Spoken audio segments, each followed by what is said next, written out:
Reverendíssimo Padre Voli, nosso estimado pároco, reverenda irmã, amados irmãos e irmãs, podem se assentar. A igreja nos confronta no dia de hoje com o evangelho no qual nosso Senhor se encontra na casa de um fariseu.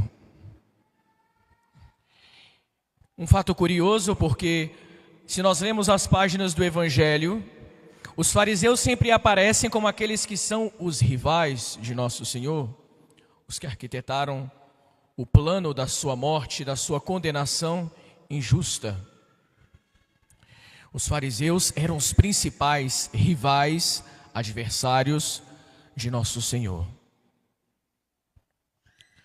Mas um autor nos ensina que no lugar onde nosso Senhor se encontrava na Terra Santa, os fariseus daquela região não eram tão inimigos, não eram tão hostis a nosso Senhor assim, os fariseus da região da Transjordânia. E por isso eles convidam nosso Senhor para uma ceia. E o Senhor, que jamais desespera da salvação de ninguém, vai ao encontro desses fariseus e aceita o convite. Nosso Senhor, que não desprezou nem sequer o ladrão arrependido, que ao seu lado no Monte Calvário não tinha feito outra coisa em sua vida senão pecar. Nosso Senhor aceita o convite para dobrar, amolecer o coração desses fariseus que ali estavam presentes. Mas é claro que por trás deste convite havia na verdade uma intenção maliciosa, uma armadilha. Por trás do sorriso daquele anfitrião que convidara nosso Senhor para a ceia, se escondia um veneno, a intenção maligna. Queriam fazer nosso Senhor cair numa armadilha, cair em erro, em contradição. E é por isso que o Evangelho nos conta que nosso Senhor era observado. E neste ponto em que nosso Senhor aceita ir a esta ceia a convite dos fariseus, nós observamos um detalhe muito curioso que salta aos nossos olhos a respeito da vida de nosso Senhor. A ceia é um ambiente no qual nosso Senhor frequentemente se encontra. Aqueles que vieram à missa em dia de sexta-feira última sabem disso. Foi lido um evangelho que nosso Senhor estava numa ceia. E há muitos outros exemplos que nós lemos no evangelho de relatos em que nosso Senhor está presente em uma ceia. Basta nós pensarmos, para não multiplicar os exemplos, que a vida pública de nosso Senhor começa numa ceia, no banquete das bodas de Caná, onde ele realiza o seu primeiro milagre. E também a sua vida se encerra com uma ceia, a última ceia, onde ele institui a Santíssima Eucaristia. Pois bem, no Evangelho de hoje, nosso Senhor escolhe novamente uma ceia para fazer um milagre, uma cura, a cura do hidrópico. Bem, a palavra hidropsia, que designa a doença deste homem, não é uma palavra muito comum, nem na linguagem corrente, nem na medicina atual. Hoje, prefere-se falar de edema, de inchaço. A doença daquele homem era o acúmulo de líquidos nas cavidades do corpo.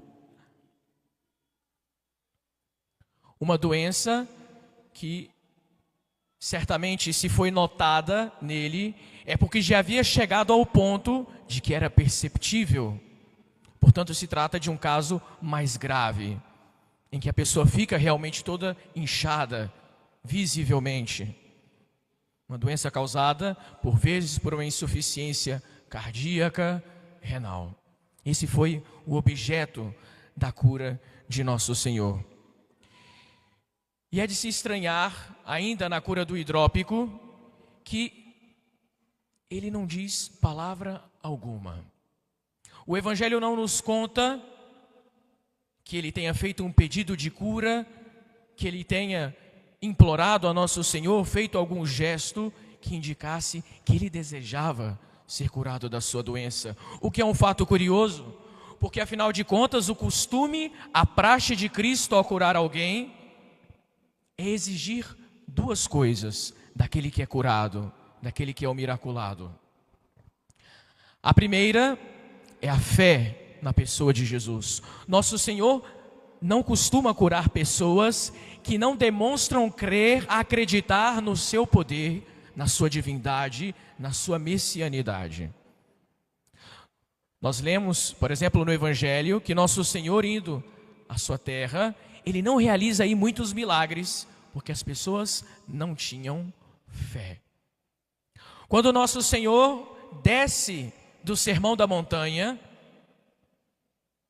um cego chega perto dele e ele também exige profissão de fé. E exige também que esse cego declare aquilo que nosso Senhor deveria fazer por ele, aquilo que ele queria que o Senhor realizasse por ele, por mais evidente que fosse, porque afinal de contas era um cego. Portanto, estão aí as duas coisas que nosso Senhor exige: a fé, por vezes claramente professada em palavras; segundo, que se peça a graça da cura. Mas o hidrópico no evangelho de hoje permanece mudo. Aquele doente fica silencioso diante do médico dos médicos, por mais que fosse visível a sua necessidade de receber aquela graça. E qual poderia ser a razão desse silêncio do hidrópico? O evangelho nos conta que aquela casa estava cheia de fariseus e era dia de sábado. E os fariseus, a seita dos fariseus, já há tempos estavam numa polêmica com o nosso Senhor, porque eles condenavam as curas realizadas no dia de sábado. E aquele homem fica tão emudecido, por medo de perder a estima dos outros, por medo de perder a consideração que as pessoas tinham ao seu respeito, ou seja, por respeito humano.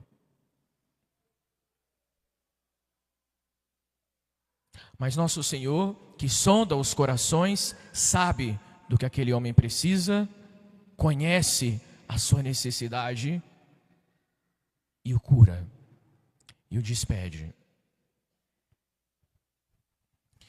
E após aquela cura miraculosa, com a autoridade que aquele milagre havia conferido a nosso Senhor e as suas palavras, ele então conta a parábola das bodas, do banquete de bodas de casamento. E ele diz: quando vos convidarem para um banquete de bodas, não procureis o primeiro lugar. Pelo contrário, ide ocupar o último lugar. Aquele que se exaltar será humilhado, e aquele que se humilhar será exaltado. Nosso Senhor, como bom mestre, não só conta a parábola, mas dá o sentido moral da mesma, na sua pedagogia divina. Ele via como os comensais, os convidados daquela festa, disputavam pelo primeiro assento, pela posição de destaque, pela honra. Certamente eles altercavam, discutiam a respeito das suas prerrogativas, da sua dignidade. E nosso Senhor vem condenar essa postura grosseira, indigna, infame da parte deles. Aqui há uma sabedoria de Deus que une o milagre do hidrópico, a parábola das bodas, do banquete de casamento, da ceia das bodas, e aquela ocasião de uma ceia em que nosso Senhor estava.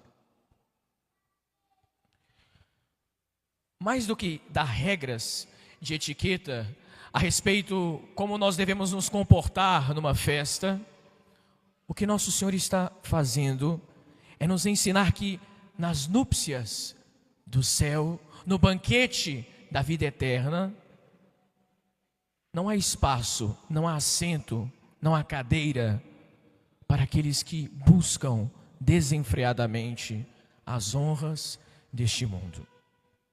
Não há lugar no céu, nos ensina Jesus, para aqueles que estão atrás de status, de fama, de um reconhecimento mundano. Um conselho que vale para os homens daquele tempo, mas talvez com muito mais força para os nossos tempos, em que as pessoas estão numa busca desmedida e até mesmo doentia por atenção, por ocupar o primeiro lugar, por estar no centro das atenções.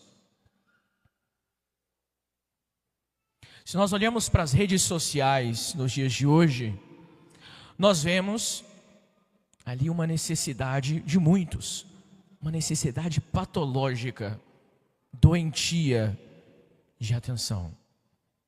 As pessoas querem o primeiro lugar, querem aparecer,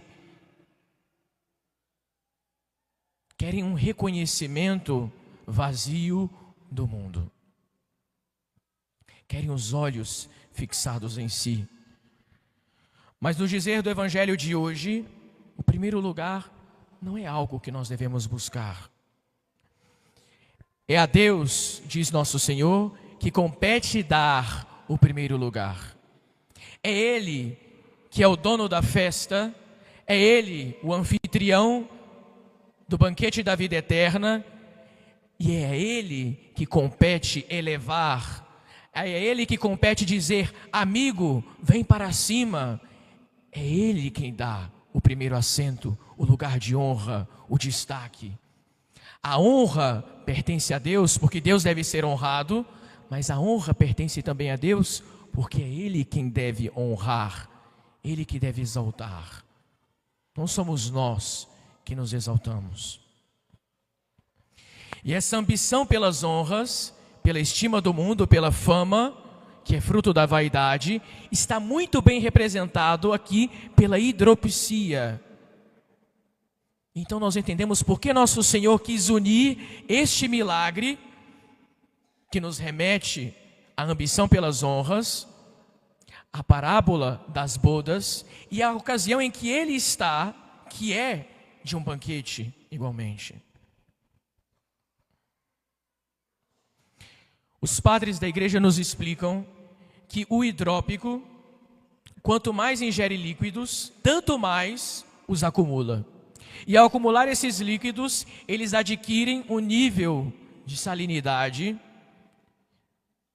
que faz com que o hidrópico tenha ainda mais sede, ainda mais vontade de ingerir líquidos. Ou seja, o próprio fato de que a pessoa busque se dessedentar, saciar a sua sede, aumenta a própria sede. E a ambição pelas honras se passa do mesmo modo. Quanto mais uma pessoa é bajulada, quanto mais ela busca o reconhecimento dos outros, as famas, as honras deste mundo, o destaque, a posição privilegiada, tanto mais ela sente sede disso.